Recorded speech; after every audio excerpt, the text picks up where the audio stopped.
Good evening. Thank you very much for giving me this opportunity. Thank you very much for the welcoming. Really, I'm delighted to be here today, and I thank the Oxford Union very much for its gracious invitation given to me a couple of months back. Thank you in particular to Stephen Hofer, who has been supporting me to go all the way to come here. I feel privileged to stand here among bright, gifted, dedicated minds, knowing who has spoken before me here in this hall and knowing the future potential that lies here among you. I have spent my life in education and of course slightly in a different setting, which is in Somalia. The difference between education institution in Somalia and the Oxford Union, I think many people can imagine how the gap is big, but at the end, the spirit is the same. I cannot tell you how meaningful it is for me to be here at Oxford. I acknowledge the excellence you stand for, the ideas birthed here, and the rich perspective you will go on to give the world as a result of your time here in Oxford. Before I begin, you should understand one thing about Somalia, which I will be talking soon, and the Somalis as well, which we may have in common things with the Oxford Union. We love to talk, we Somalis, and of course here as well. When in Somalia, when I start to make a lecture or talking, people will think that I speak in a very short period of time when I spoke a couple of hours. But tonight, I'm not going to give you that hard time. Before I begin, I'm thankful for this opportunity again to share with you today a little about Somalia. For many, including sadly many major news networks, Somalia is still an unknown place.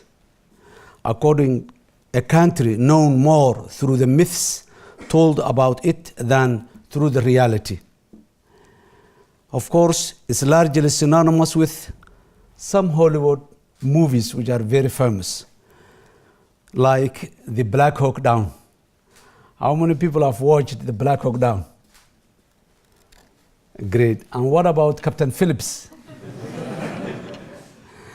Many people in the world, when they heard the word Somalia, they immediately got those two movies and many others that the world has provided to us to know about Somalia. But the reality is completely different than Black Hawk Down and Captain. In a battlefield, there is always difficulties and problems, but the one of Black Hawk Down was very unique, and it has changed a little bit about Somalia in the course of its way travel to reach a peaceful settlement.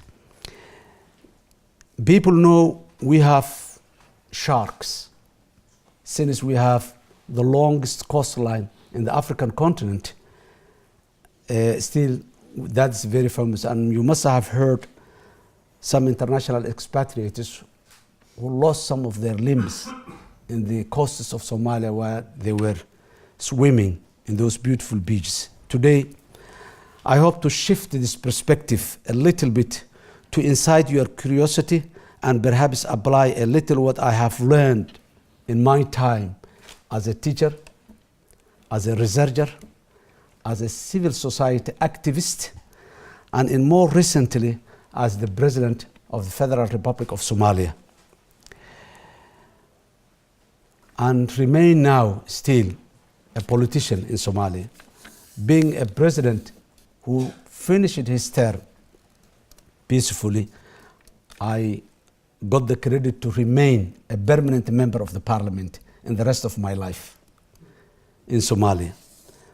And recently I have established a new political party, since Somalia is experiencing now a new trend of politics which is ruled and controlled by the political parties. The Union for Peace and Development Party is newly established in Somalia. Let me now contextualize the realities in Somalia so that you can understand or you can shape your own imagination on Somalia. Let me contextualize the reality of Somalia in the first 2 decades of 21st century. I will take 2 individuals. This is an imaginary history, but it's a reality in Somalia, the individuals I'm talking about. There were 2 brothers, one called it Ali and the other called it Abdi. One was 5 years old and the other one was 7 years old in 1991. That's the school going age mainly in Somalia. And in 1991 early was the time when the Somali state completely collapsed. There was fragile statehood that was going on for a couple of years, but in 1991, that was the time when the Somali state completely collapsed. Their parents, these 2 boys, when the collapse happened, took them to a very, very remote village where the parents originally come from. Hence, they didn't get any opportunity to go to school. They never went to school. And in 2012, both were 26 years and 28 years old, who grew up in that remote village. At that age, most probably they are fathers. They married and got kids at that age normally in Somalia, and in particularly in the last 30 years when the problem was existing. By being in that remote area, by not exposed to any training or any kind of education,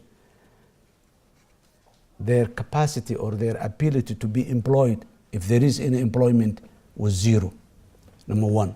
Number 2, normally in a village like that, people either they farm or they rear livestock. Both opportunities they missed it because there was a lack of security. So they were not able to farm, they were not able to rear livestock. Their livestock either has been looted and taken away. So these boys, which Somalia's population, close to 70% are categorized as a youth. This is across the board in many situations, in many areas in Somalia. These boys, they cannot buy a cup of milk for their kids. They cannot support their elderly, ailing parents that are there. So they are so confused, very angry, very afraid, and very unstable. One good morning, a ringleader for pirates come to Ali, the elder one. And then he explained to his dilemma, the dilemma that he is in. And then he also presented the solutions. He said, come and join us by not saying we are going to be pirates, but saying we are defending our territorial water. Since we don't have coast guards and navy, we are the young people who are supposed to defend our territorial waters by illegal fishing, by people who are dumping toxic wastes in our ocean. So we go and defend, and accordingly we will get a handsome reward. So the boy, he went with that guy, and he, unfortunately, in his first trip, he was detained, taken to Seychelles, and convicted for 10 years imprisonment. He didn't come back. When he was away for 2 weeks, another guy who's a recruiter for Al-Shabaab came the other boy and said, this is what you are going to do. Your brother is not here anymore. Join us. We'll give you we will compensate you accordingly. And what is that compensation? $50 a month. That's, I would like to emphasize, most of the fighting force with Al-Shabaab, they are not there for ideological reasons. They are there for economic reason, or they are there for a revenge purpose by some other major clans who have subjected to harsh environment. So the old father and the old mother, they lost the two sons. They have taken away from major cities in order to avoid the civil war, the conflict, the killing, and come back to their original or traditional place to stay. The parents of these young boys got the news later on that a new president is elected in Somalia. One who will lead a government that is not a transition. We have a prolonged transition.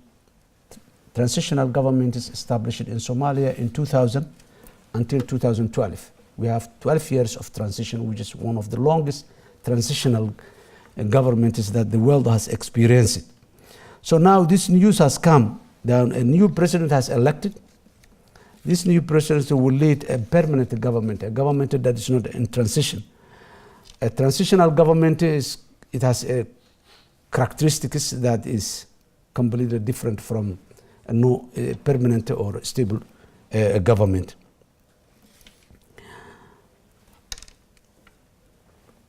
Their first prayer, the mother and the father, their first prayer was, of course, to see their sons again, hoping to go back to their home in the city where they left 22 years ago.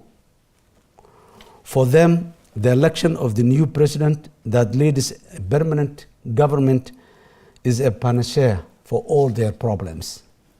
That is the perception that has been developed in 2012. Now, and that was the time in September 2012 when I was elected as the president, the first president that leads a government that is not in transition. It's the first president that takes the full responsibility of building a functional state institutions that functions throughout the country. Now, let me set the scene for what was going to happen under my leadership. In 2012, let me take you as an example that you were elected as a president. You have never been president before, never been a minister before, never been a politician before. After 22 years of difficult environment, you become to be the first president to be elected after 10 years of civil war, after 12 years of successive transitional governments.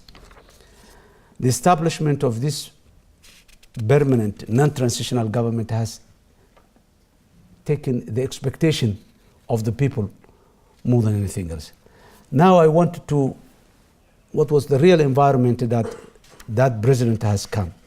The state revenue at that time was less than $60 million a year. The state revenue. To give you an idea of how far that money can be stretched to provide a useful services to the people is, you have only 2 pence to spend on education per child, to spend an education per school-aged child, 2 cents only per year you have. And you have millions of young kids who want to see school, which has never happened. The last time that public schools functioned was 1990. Since 2012, there has never been one single public school available to the poor people. There are private schools, those who can afford. But for the bulk of the people, the majority of the population, they don't have schooling at all. There are more than 100 clans in Somalia, each of whom thinks that Somalia should be governed by them. Clan X, Clan Y, Clan Z, each of them believes that I am the one who is supposed to govern Somalia. Much of the country in general thinks that half of Somalia is missing because of the colonial history of Somalia. Many Somalis believe that half of Somalia was lost during the colonial era, and now they are part of Kenya, or they are part of Ethiopia, or they are Djibouti. So we call it the five Somalis, which happened in the Scramble to Africa, the Berlin Conference of 1884, how Africa was divided. Unfortunately, Somalia was divided into zones of influence. So we have only two Somalis now constituting the Federal Republic of Somalia, but many people do believe that we lost three Somalis to this now. So there are people who are still fixed to that mentality. You have no federal institution. We have a constitution that indicates that Somalia is a federal state, the Federal Republic of Somalia. But we don't have the federal institutions that links the peripheries and the center, that provides the greasing, oiling to avoid friction between the center and the peripheries. You have the legal code is largely written in Arabic or in Italian language. Both are not national language. Most of the young people aged 25 years or less, they have never been in school at all.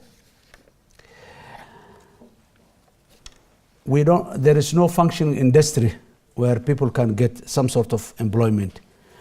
You have a weaponized, armed, coordinated domestic terrorist group who controls close to 80% of the territory in Somalia at the time.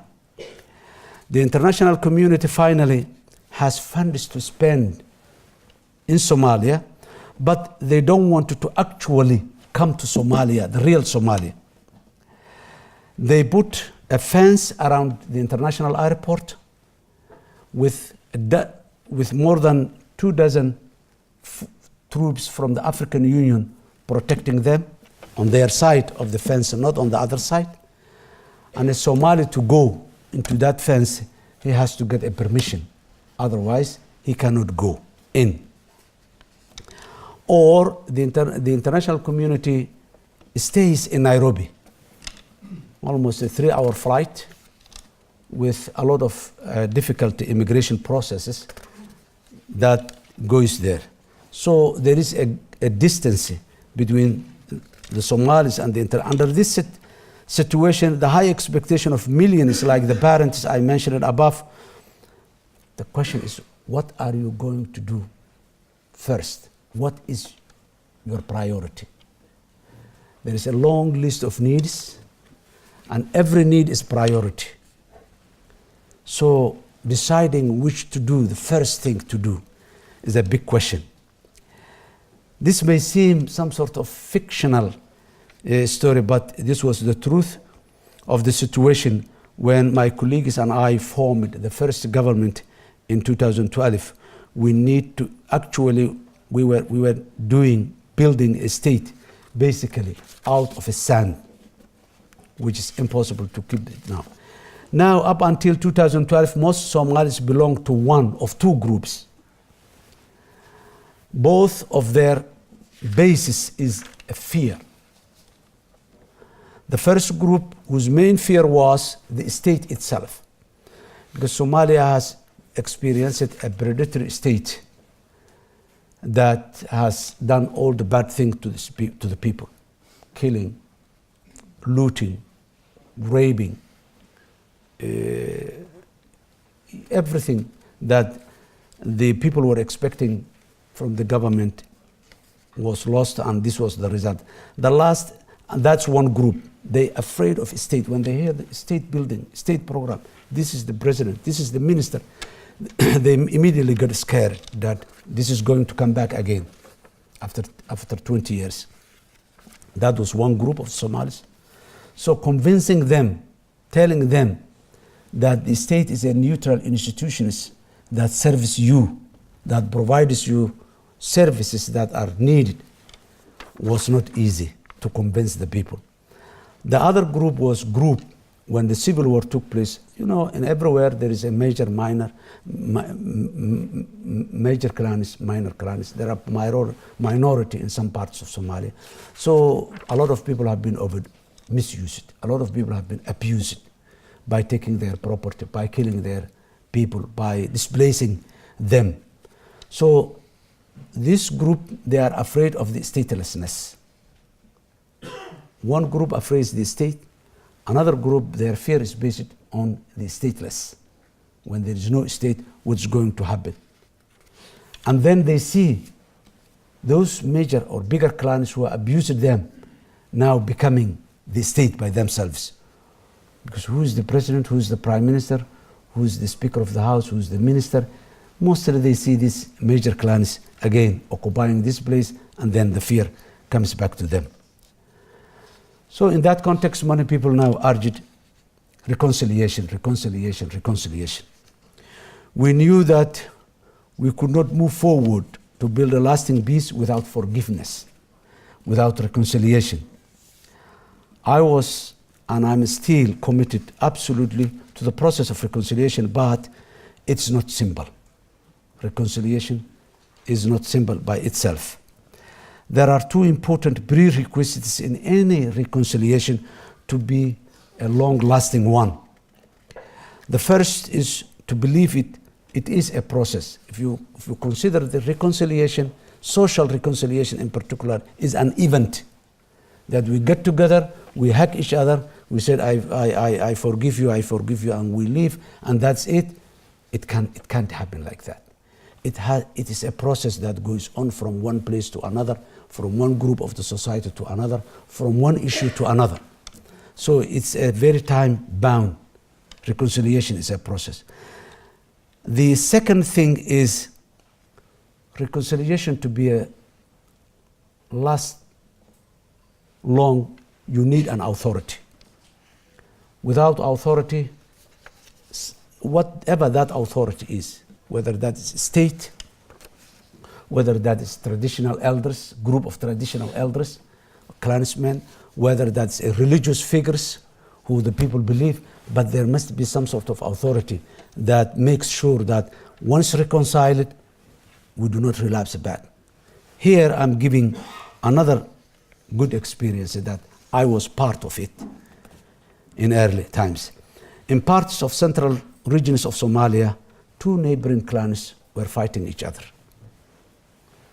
And that fight was extending some 400 kilometers, distance of 400 kilometers. So this clan, they moved back, and this clan, they moved back. So there is a huge piece of land, territory, which is no man's land. People are not, livestock is not grazing there. Water walls there, nobody is using. So everybody ran away. So after a lot of effort of making reconciliation, at the end, it's a long process, it took a couple of months, they agreed. They said, we agreed. They settled all the bending issues among them, they agreed. Now they come back. They come back to the grazing area for their livestock, they come back to the water wells again to their livestock. What happened then? One young boy, he saw a man who he suspects that he was the person who killed his father. He killed the man, that young boy. In a modern world where there is a rule of law, we called that young boy a murderer. And we took him to the court of law. In that context, that boy is not he himself. It's Clan X who killed Clan Y. And the word immediately, it went virally, very far distances. Someone else was killed that part, another one was killed that part, the whole thing comes back again. Why? Because there is no authority that controls this thing and calls this man the murderer and takes him to the court of law. So again, it started the whole thing again from scratch, but this time it took less time. So when you are making reconciliation, these are the two important things that you need to recognize it as a process, and there must be an authority. That authority not necessarily to be the state. It was clear to us that that point there was something missing in the toolkit that we're using. Yes, some toolkit will say you need reconciliation, you need forgiveness, you need so many things. But what's missing was that two important aspects. And above all, trust. How can you build the trust? People who have been fighting each other for 10 years, who killed a lot of people, who banned villages.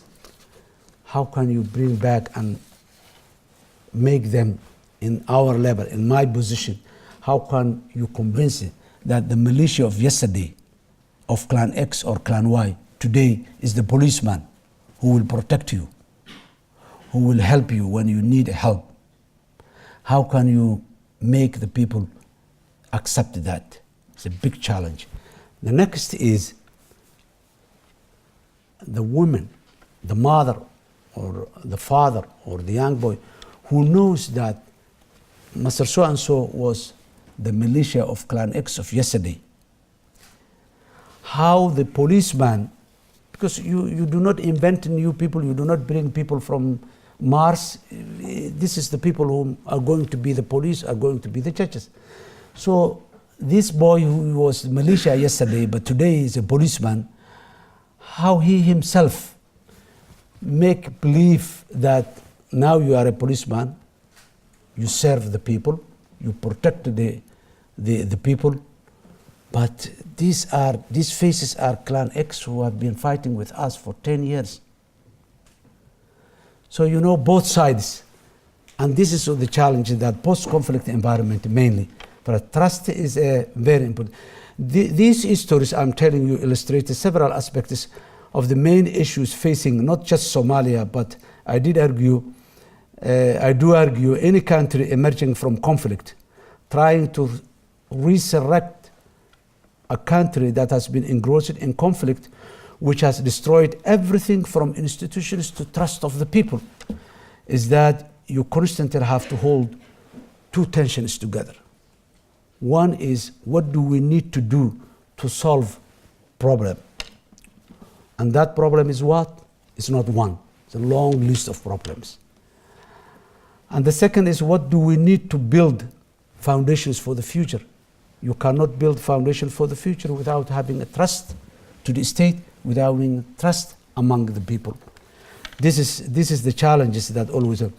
How do you prioritize? How you make the priorities of the people? You go through, someone will say we need education. Another group will say, no, we need water, clean water. We have diarrhea, we have cholera emerging in the hot seasons. We need water. Others will say, no, this is not, we need a policeman to protect us. So all these long list of demands, how can you make a priority out of it? Compounding this issue, all these complex issues that are surrounding, is when there is a group of terrorists who are ruthless, who doesn't recognize clan, who doesn't recognize relatives, who only believe that this is the ideology we believe. Anybody who is within this ideology is good, anybody who is not this ideology is good. And they are mainly playing this in the rural area, not in the major towns. In the rural area, they collect zakat, they collect taxation system, their own have, claiming that clans, we protect you. We, particularly the minority clans, we protect you from this big clan who has been abusing you in the past couple of decades. When I became the president in 2012, I was very much optimistic, however, with all this reality. I never went outside Somalia throughout. I was living there from day one. I didn't left Somalia all these years. I was there. And I was working in the education, in the civil society, and these issues are always been involved, traveling here and there, sometimes working with the United Nations. When I became president, I was optimistic. I thought we were able to offer a compelling vision, at least convince the people that, look, I know you have this difficulty, you have that difficulty. you have that difficulty, but this is where we are going. This is where we're reaching. Somalis will respond, and the international community will support that vision we have been dreaming. And that was a very clear vision, which we call it the six pillars, the foundations of new beginning, which we started with those 6 pillars as priority areas among the long list of important things. So we had spent time in the lead up of forming a government, taking a look at what had happened in other countries emerging from conflict as experience sharing. We tried to learn from the problems that other fragile states are facing and encountering, which is difficult when you are in Somalia, because Somalia's case was very, very unique compared to many cases. Somalia, as I said earlier, there was no a winner in the conflict of Somalia.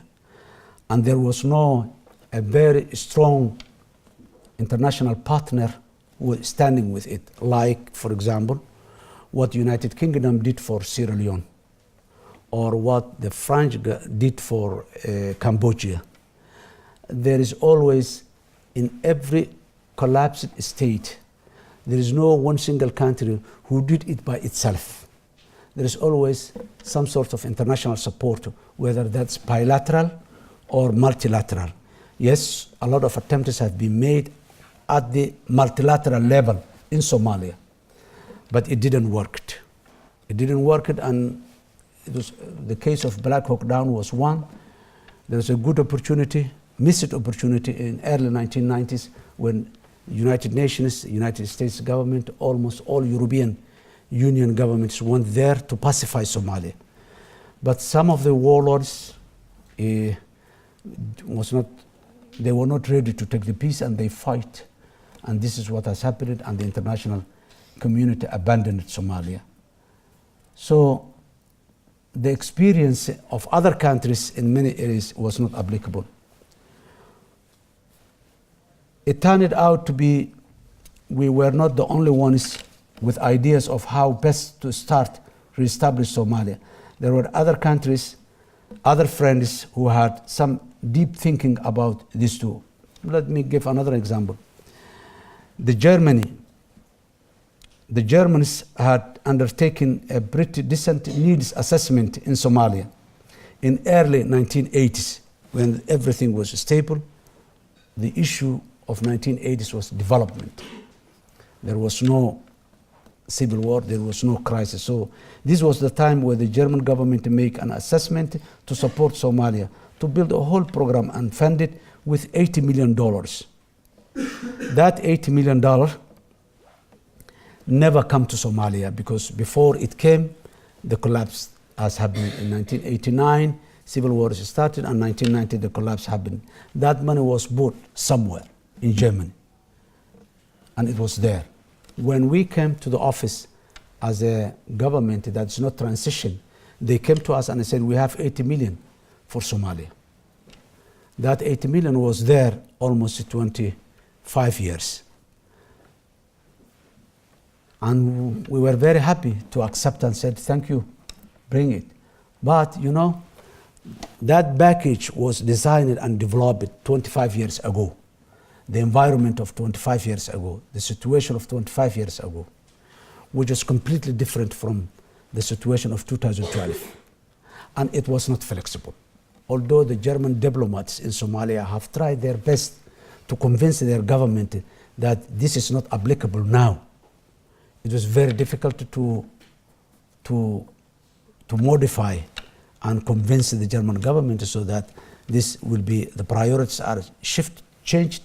Everything is new now. And until today, that $80 million never come to Somalia because of that differences that we had. The donors, in general, they make a very impressive commitment to Somalia. In early 2013, there was a New Deal conference in Brussels, Belgium. And the European Union pledged $3 billion for the reconstruction of Somalia.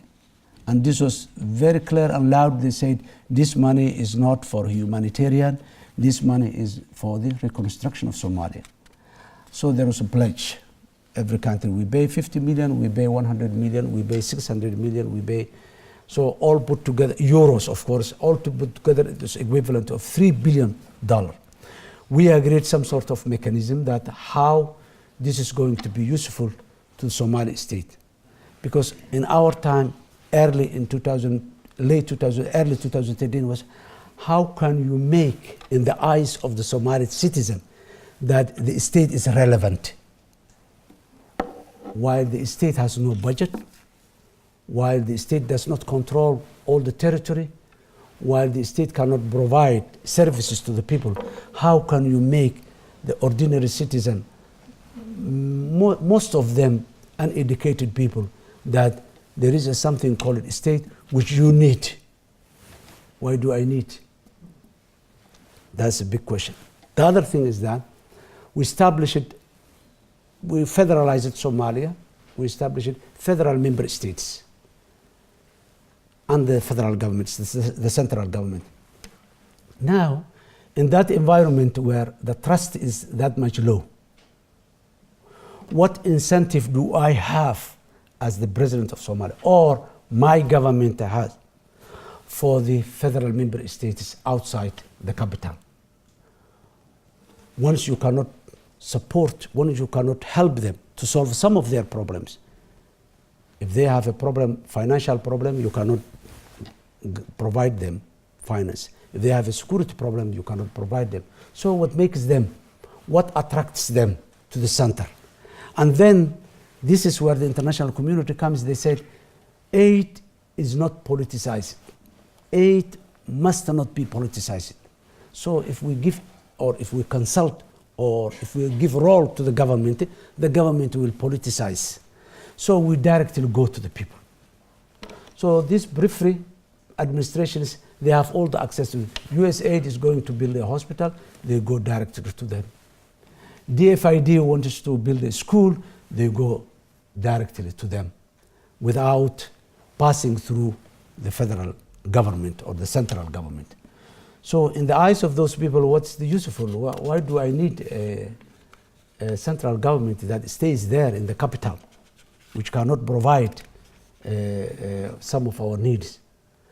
This was the problem. So the architect of international aid needs, according to our view, needs some sort of review. Many of those architects was developed after the Second World War. Decades have passed, situations have changed. Aid has been developed for less developed countries, fragile countries. But what about the post-conflict? People who have been fighting for decades, how can you sustain?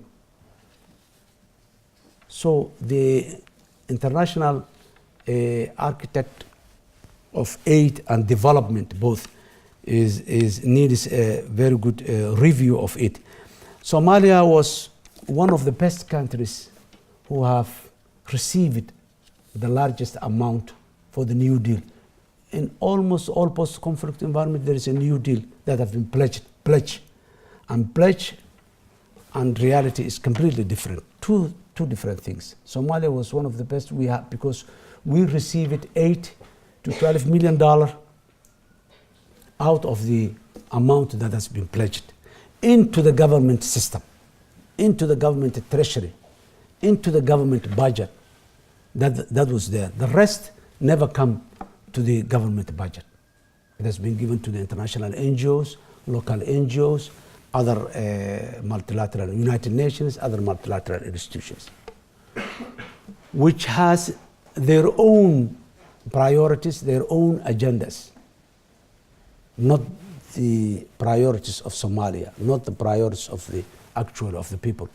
Every international NGO, every multilateral institution like United Nations agencies, UNICEF, UNDP, FAO, WHO, you name it, all of them, they have a global agenda, which sometimes is not compatible with the local agenda of the individual countries. So sometimes you get difficult. And then the voice of the post-conflict countries is not loud enough, but these agencies, they have bigger and bigger, and then sometimes it goes back as a diplomatic, and then you'll see many countries, many diplomats coming to you saying, how can you help, how can we help these people, while their leaders are not. We are not rejecting, but this is not the way. This is not the way was a big question that has been asked to many people. Development happened in many areas, but it happened not with the state in charge. It happens in some others, and when it happens outside the framework of the state, that development is not sustainable. The question of sustainable development now comes into. Everything is project. School is project, school is built, salaries are paid to the teachers and the administrators for a couple of years. When the project ends, the international community leaves, and the people who have been paid by them leaves as well. So the project will not be there anymore. With the critical countries like Somalia, the issue of legitimacy is another big question in the eyes of the ordinary citizens, as well as in the eyes of the, as well as in the eyes of the international community. I'm sure you read a lot in the books, what they call it, the sovereign gap. When you cannot provide yourself certain criteria, certain elements, when the state cannot provide certain services, then you are categorized as a country that has got a sovereign gap. And by having that itself again produces another effect which is very critical. Now please don't misunderstand me. I'm not, and I do not mean you to understand that the international community was either ill-intentioned or was not useful. They have provided, or they have not provided any benefits to the Somali people. No, far from it. The international community has also been very good in many ways. Without the support of the African Union mission in Somalia, we would not have reclaimed many territories from Al-Shabaab during my presidency in particular. Without the support of the World Bank, we would not have the post-public financial management system reform that we undertook during those years. Without the tireless effort and support of the DFID, the USAID, SIDA, GIZ, all of them, we would not have been able to respond during multiple drought, famine, flooding, all those emergencies that were happening. Without the support of those international agencies, it would have been very, very difficult. There are schools that are open. Sustainability, but all this is questionable, but there are very good number of schools that were opened because of the support of those international agencies. I'm also heartened by UNICEF, United Nations Children Fund, so opening an office in Mogadishu a couple of weeks, and their commitment to being on our side of the fence. They are coming outside the fence I was talking into the town, establishing their own office to support the schools. After 23 years in 2013, we established the first public school, a program we call it Go to School, where we have envisioned to bring back to this public schools 3 million students. Yes, it was not possible for 1 year, 2 year, 3 year, but we started. For the first time, the budget of the government in 2014, there were 1,500 primary school teachers in the budget and in the government salary, payroll, which was not there for over 23 years. We have reopened the first public university, Somali National University, after the collapse. That university has got 10 faculties, and they are giving free education to a couple thousand students inside Somalia. Schools, when I left the office, there were 250,000 students going to school, public schools, without paying a tuition fee at the end of the month. So things, of course, millions of Somalis need schools and millions of Somalis need universities, but this was the beginning for getting there. So this was the support of the international community in many areas, but from less than $60 million, a budget of $60 million a year, the Somali government has got close to $300 million budget in 2017. And 2018 is even expected to be more. So I came to the office September 2012.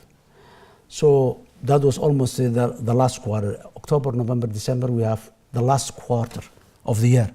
That was the first time ever after the collapse that a budget was developed, taken to the parliament, endorsed it, and implemented, and then went back to the parliament for its accountants.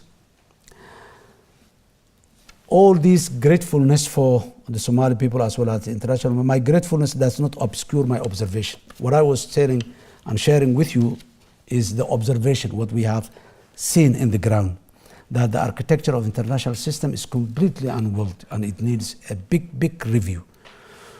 We can no longer sustain spending of 2/3 of the global aid budget on post-disaster, rather than adequately funding disaster mitigation before things happen, the disaster.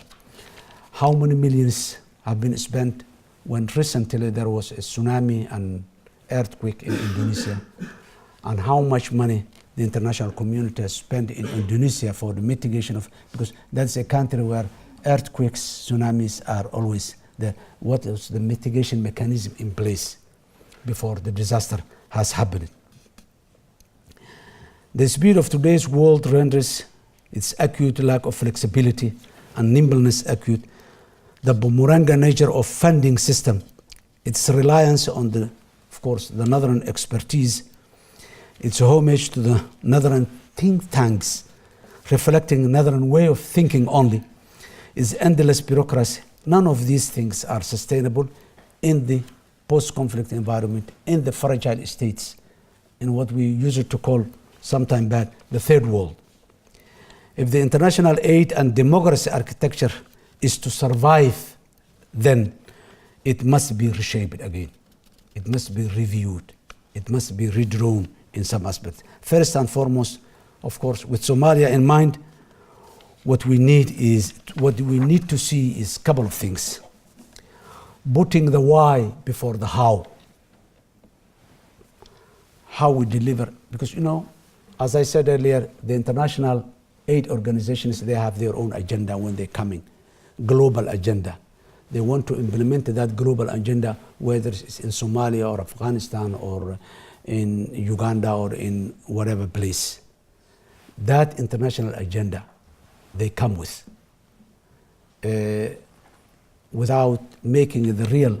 So they immediately start, how can we implement? How can we do? Who's there? Who's there? Are there local NGOs there? Can we deal with them? How? So the question of how is always in their mind, without the question of why. Why do we do this? What are we expecting? What outcome are we going to? How do we measure those outcomes? And when you said what outcome do we need, then you are compelled to go to the ground and ask the people what is their priorities, what's their problems. So putting the why before the how is a serious challenge that international community has. The second is not trying to build space shuttle by redesigning old car. A fit, what fits in where and when is very important. A fit for purpose is essential. Each country has to be looked at through its own lenses. There is no one size fits all in this world today. Models from other countries can be useful, but they cannot be the one that you can just copy, replicate, do it like that. It doesn't work in that. We need to think more carefully about adapting for unique circumstances and investing time and resources into understanding what is there in the ground. what's missing, what's available in the ground. So that's also very, very important. Number 3 is allowing room to fail. If we want not to fail, and if we do expect that after 2 decades of conflict, everything will be perfect, transparent, accountable, democratic, it will be very, very difficult for anything to happen. So I do not advocate that a constant failure or failure at all, but there must be some level of tolerance acceptable. As far as we learn from our failure, failure is acceptable. As far as we accept, as far as we learn from the failure, as far as the failure is minimal, not most of the whole thing. There is an inherent risk in helping a country to stabilize itself. How many countries that we try to stabilize and then we make them even worse in many situations? Home countries' political will changes very quickly. In post-conflict environment, nothing is going to, it changes. So there's sometimes predictability, planning, all this is very difficult, not easy. Political cycles and upheavals are always there in that environment. So you need to be very flexible when you are supporting in a country like that situation. Coherence rather than competition. Many times the international NGOs or international organizations, because of security situation, they use local NGOs. And local NGOs, you do not expect from them, when they come to this village and they see that school is already built here, to go back and say, oh, the school was built, so there is a school in the village that you were willing to, okay, bring the funds back, we will think something else. No, they will not. They will build another school there. Or they will build another school somewhere close to it, while maybe the next 100 kilometers there's no school at all. So how can we make how can we make the people or the organizations that are funding the support that they are sure that this is going to be the right place? So this is what makes this is very important, is the data. How much data are there? Particularly, governments, they cannot work without data. And there is no data. All the records have been destroyed during the civil war. There is no record in a place like Somalia. No record. There are only 2 institutions that their record was saved. One was the Somali police force, which their headquarters was not looted and taken. Everything was there, available. And the other one was the Minister of Foreign Affairs. That was the only 2 institutions that their records were intact after the civil war. The rest, everything has been destroyed, either banned or looted or whatever. So we don't know. The government has the capacity to establish now the data center, national data center, and collected the data center. For 20 years, a lot of data can be collected, but there was no the means.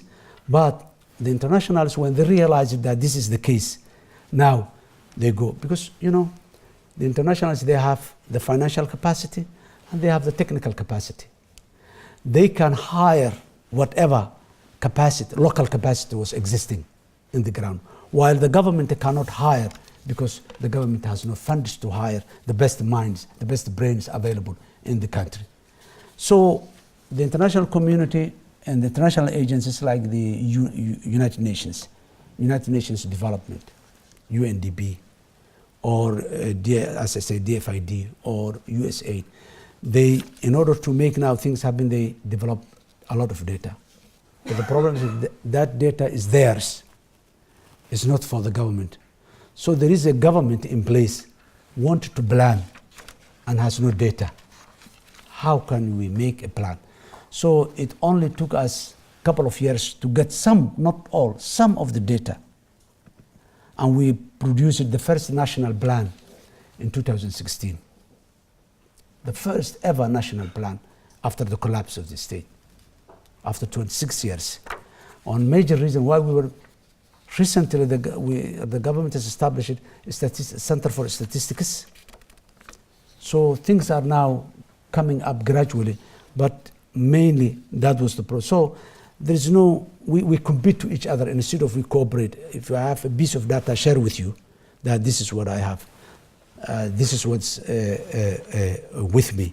That would have helped a lot, but it's not. In reality, it doesn't happen like that.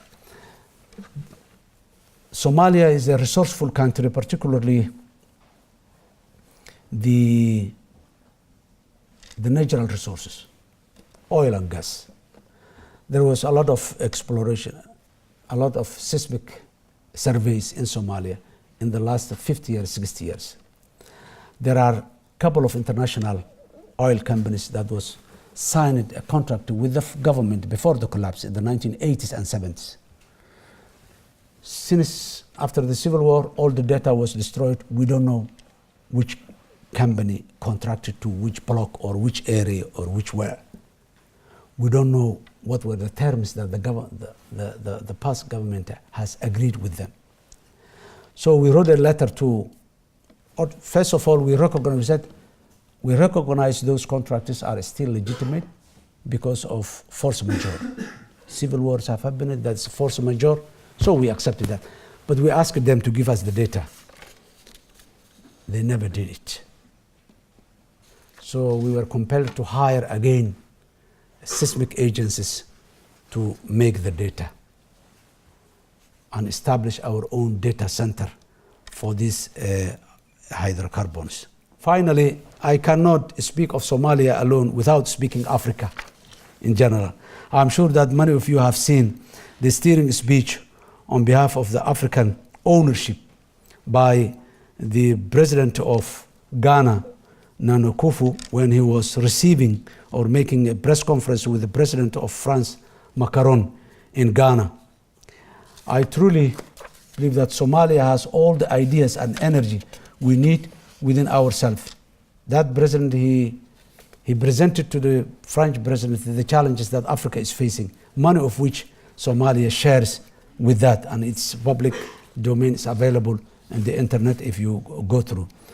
And I am very confident at the end that Somalia will prevail and will do this.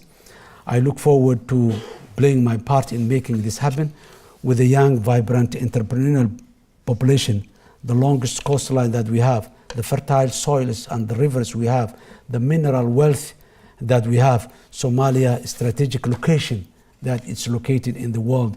All this put together, Somalia has a greater chance to revive and to become and be part of the international community. Again, I would like to say thank you very much for giving me this opportunity to introduce to you the challenges and the potentialities of Somalia. Thank you. Thank you.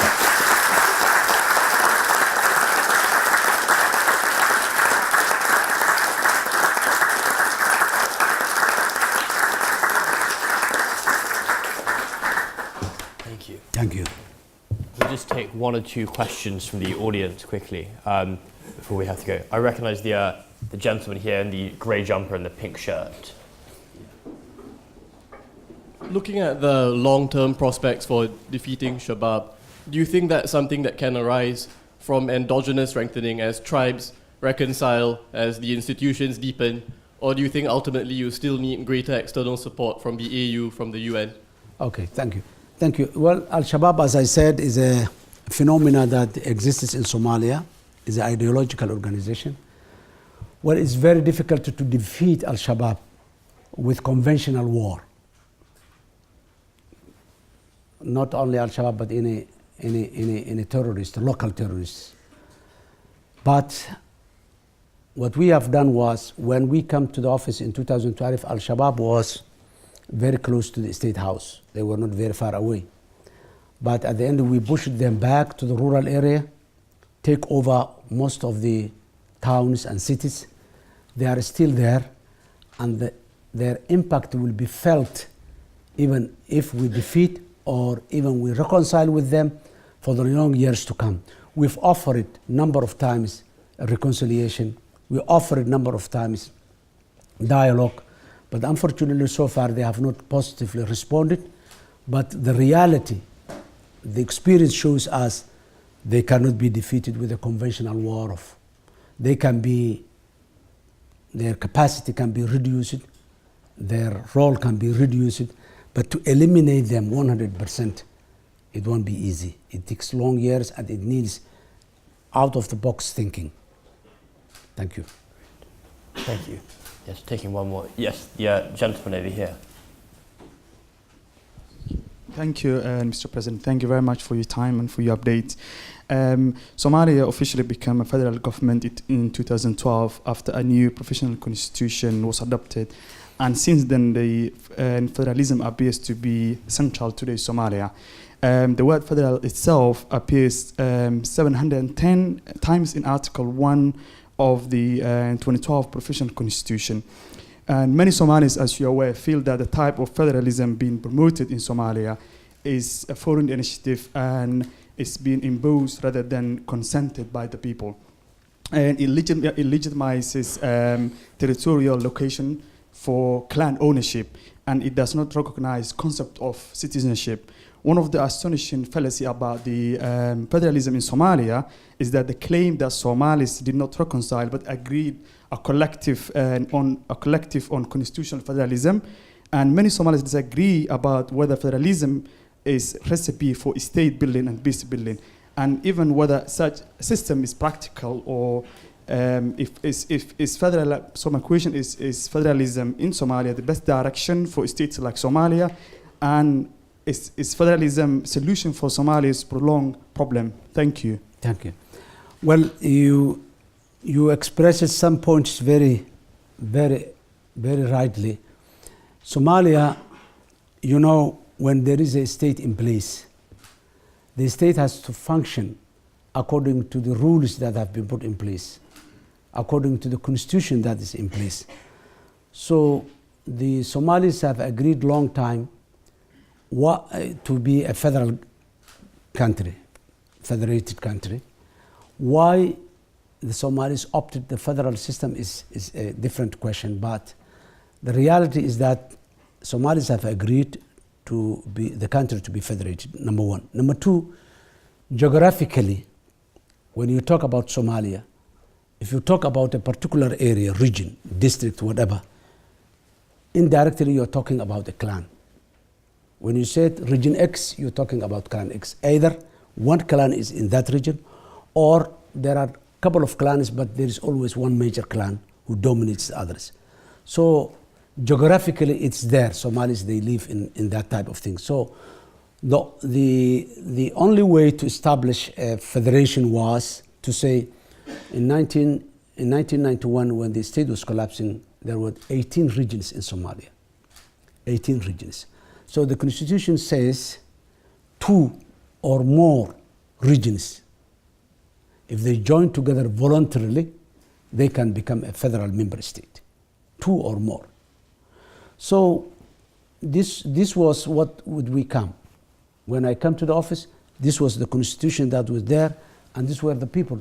And immediately the people, they started negotiating and dialogue among them to establish their own federal member state. So the government has no choice but to facilitate.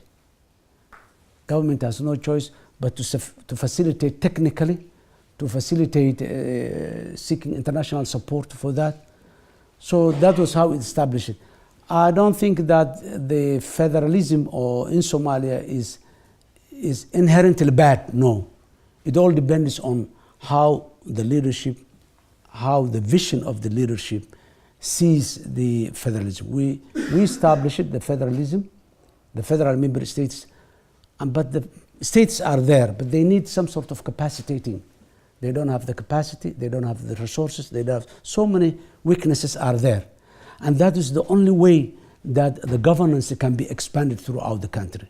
Otherwise, if we say we remain central government that leaves from Mogadishu, expands itself from Mogadishu all the way to the 637,000 square kilometers of Somalia, one of the reasons, Al-Shabaab is an ideological organization.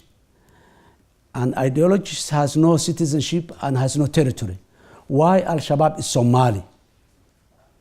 Because in Somalia, there is a wide territories that were ungoverned for a long time. And that's where they breed. That's where they establish their training center. That's where they established bomb-making factories. That's where they established everything. So in order to fill the gap, the best option was to make the federal state, member states establish it in different. Today, there is a responsibility, someone who is responsible every single inch of territory in Somalia. Yes, that someone has no capacity, we can say. That someone does not control everything, we can say. But there is someone to call and say what's going on there. Before, it was not there. 2,000 kilometers away from Mogadishu. What can you do without having someone there? And shall we? Yes, we Somalis, we have the experience of highly centralized government, where the primary, elementary teacher or the nurse or the policeman has to be transferred from Mogadishu to all corners of Somalia. That era has gone now. People has to decide their own self. The people have to have the say on their own destiny. Where are they going? So, and that's the only way to, the only available platform was the federalism. Yes, decentralization, other ideas are there, but this is what the people have agreed long time. And there is no reason now that the Somali people will now agree that we don't want federalism. If we question the federalism, we create a divisive environment when again the country and the people will divide among themselves, because there are people who, the people I told now, the people who were afraid, who fear, by saying that these are the major clans who dominated us. Now when they hear there is no federalism, again they wanted to dominate us, again they wanted to take our property, again they wanted to rule us, again they want to abuse us. So the only thing that the country can come back now, after another 50 years, what's going to happen is completely something else. But today, if we question in Somalia the federalism, we create a divisive environment where the country and the people will divide among themselves. Well, thank you very much, Mr. President. Unfortunately, that's all we have time for today, but that was an absolutely fascinating talk and a real immense honour for us to hear the detailed explanation from your experiences. So thank you so much for joining us. Thank you. Thank you.